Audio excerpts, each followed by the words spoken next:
ভাই ছবিটার দিকে একটু নজর করে তাকালে দেখতে পারবেন জুতোর তলির মধ্যে আল্লাহু লেখা। নাউজুবিল্লাহ, এরকম একটি ঘটনা কিন্তু আমাদের চারপাশে ঘটে যাচ্ছে। জুতোর নিচে আল্লাহু লেখা এরকম জুতোগুলো বাজারে বিক্রি করা হচ্ছে। সেই সকল জুতোগুলো পরে কিন্তু মুসলমানরা পাড়া দিচ্ছে, সেইভাবে কিন্তু অন্য বিধর্মীরাও সেই জুতোগুলো ইউজ করছে। প্রতিনিয়ত কিন্তু আল্লাহু লেখার উপরে পা রাখা হচ্ছে এবং সেটা দিয়ে মাটির উপরে পাড়া দেওয়া হচ্ছে। নাউজুবিল্লাহ, এরকম একটি বিষয় যে আমরা দেখবো সেটা আমরা ভাবতে পারিনি। ইহুদিদের কত বড় একটি চক্রান্ত ভাই, সবসময় ইসলাম ধর্মকে খাটো করার জন্য, ইসলাম ধর্মকে অপমান করার জন্য। সেই সাথে কিন্তু আরো একটি জুতোর মধ্যে দেখা যাচ্ছিল আমাদের নবী হযরত মুহাম্মদ সাল্লাল্লাহু আলাইহি সাল্লামের নাম। তাছাড়া আরো একটি পাঞ্জাবির কলারের মধ্যে দেখতে পাচ্ছেন একটি মূর্তির ছবি, অন্য পাশে দেখা যাচ্ছিল আরবি হরফ। মানে প্রতিনিয়তই তারা ইসলাম ধর্মের বিপক্ষে একের পর এক চক্রান্ত সৃষ্টি করে যাচ্ছে এবং সেই সকল চক্রের মধ্যে মুসলমানরাই পড়ছে। কারণ বাজারের মধ্যে আপনি একটি জুতো কিনতে গিয়েছেন, সেই জুতোর তলিটা আপনি নাও দেখতে পারেন। জুতোটা দেখতে আপনার পছন্দ হয়েছে, আপনি কিনে নিয়ে বাসায় চলে আসলেন এবং সেই জুতোটা পরে রাস্তায় বের হলেন। সেই জুতোটা দিয়ে ময়লা আবর্জনার মধ্যে পাড়া দিলেন। জুতোটার উপরে কিন্তু আপনি পাও রেখেছিলেন। গতকালকের এই সকল পিকচারগুলো দেখার পর মাথাটা এত পরিমাণ গরম হয়ে গেছে যে কিভাবে এটা নিয়ে প্রতিবাদ করবো সেরকম কোনো ভাষা আমার মুখ দিয়ে আসছিল না। আপনাদের সবার কাছে একটি বিনীত রিকোয়েস্ট, এই ভিডিওটি এখনই শেয়ার করে দেন যাতে করে প্রত্যেকটি মুসলমান সতর্ক হতে পারে, প্রত্যেকটি মানুষ সতর্ক হতে পারে। আজকে ওইখানে শুধু আল্লাহু লেখাই না, ওইখানে যদি অন্য কোনো ধর্মের কোনো বাণী লেখা থাকতো সেটাও যদি মানুষ পারাতো তাহলে সেটা নিয়ে আমরা প্রতিবাদ করতাম।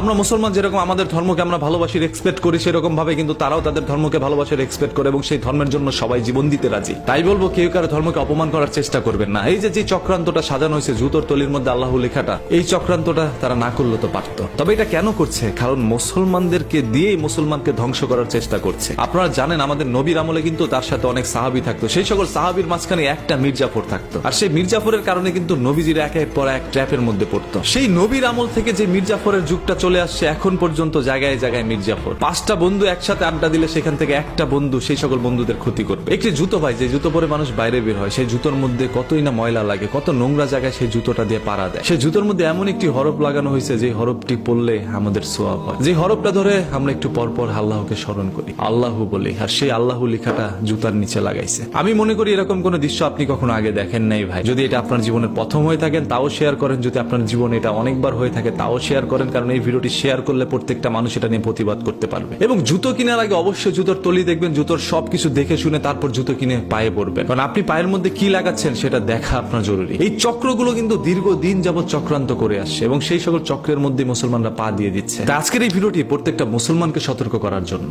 ভাই জুতোর নিচে আল্লাহু লেখা, এটা কেন তারা লিখছে? আপনাদের কাছে এই বিষয়টা কি মনে হচ্ছে আপনারা একটু কমেন্ট করে জানাবেন। এবং এরকম কোন জুতো কি আপনার নজরে আদৌ পড়েছে কিনা সেটাও একটু আপনারা কমেন্ট করে জানাবেন, কারণ আমরা কখন এটা মেনে নিব না আমাদের ধর্মকে কেউ অপমান করলে। ইসলাম ধর্মে পবিত্র একটি কোরআন রয়েছে, যে কোরআনটি পড়লে আপনি এই ধর্ম সম্পর্কে সবকিছু জানতে পারবেন। আই হোপ যারা কোরআন শরীফ পড়েছেন, সবকিছু জেনেছেন, বুঝেছেন, তারা কখনো এই ধর্ম ত্যাগ করবেন না। অনেক বিধর্মীরা কিন্তু ইসলাম ধর্ম গ্রহণ করেছেন কোরআন শরীফ পড়ার পরে। যাই হোক, গতকালকার এই ভিডিওটা দেখার পর আমার যতটা খারাপ লাগছে সেটা আমি ভাষা দিয়ে প্রকাশ করতে পারবো না। ভিতরে রক্তগুলো গরম হয়ে গেছে, মাথা গরম হয়ে গেছে। আবারও বলছি, যদি এটা নিয়ে প্রতিবাদ করতে চান ভিডিওটা শেয়ার করে দিয়ে। দেখতে চাই কতজন মুসলমান আজকের ভিডিওটা শেয়ার করেন। এই সম্পূর্ণ বিষয়টা আপনাদের কাছে কি মনে হচ্ছে আপনারা একটু কমেন্ট করে জানাবেন। দেখতে চাই আপনাদের মূল্যবান মতামত। দেখা হবে আপনাদের সাথে পরবর্তী ভিডিওতে খুব শীঘ্রই। এতক্ষণ সবাই ভালো থাকবেন, ভালো রাখবেন, মন্দ অতি বিরত থাকবেন। বরাবরের মতো কথা কিন্তু একটাই, ধর্মবর্ণ নির্বিশেষে আমরা সবাই মানুষ। মানুষ হয়েছে সর্বদা মানুষের পাশে দাঁড়াতে, এটাই তো আমাদের একটি নীতি হতে পারে। আসসালামু আলাইকুম, আল্লাহ হাফেজ।